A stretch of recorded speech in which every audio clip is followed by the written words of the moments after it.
So, unlike pretty much any other form of aquaculture, kelp is a net positive for the surrounding marine ecosystems. And it does a couple of things in particular.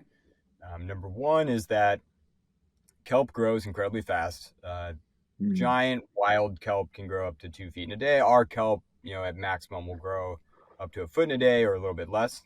Wow. In doing so, it absorbs carbon from the ocean at, Hmm. at a similarly fast pace. Um, you know, call it twice that of the Amazon on a per acre basis. Mm. Wow. And that, what causes the oceanic acidification is the uh, transfer of atmospheric carbon dioxide into the surface waters. That Hmm. CO2 combines with H2O to make carbonic acid. That causes acidification. So if you're absorbing that into a different pathway of kelp farming, you can mitigate oceanic acidification on sort of a localized level. That's the biggest impact Yeah. because oceanic acidification is one of the greatest risks to biodiversity on the planet, and outside of just the oceans, just on the planet in general. Uh, and ways to mitigate that.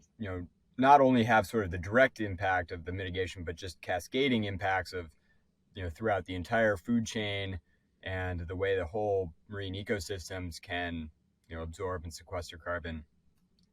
So that's one of the, I think, really driving elements of the regenerative components of kelp. It also does all sorts of different things. So second is that it can absorb excess nitrogen and other nutrients that run off from terrestrial fertilizers that also create problems for Mm. coastal ecosystems.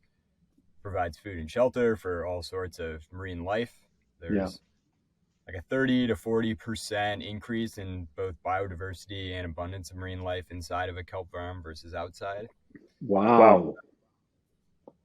And lastly, is that it does all that in an enormously resource efficient manner because it doesn't require any fresh Hmm. water, no pesticides, no fertilizers, no arable land.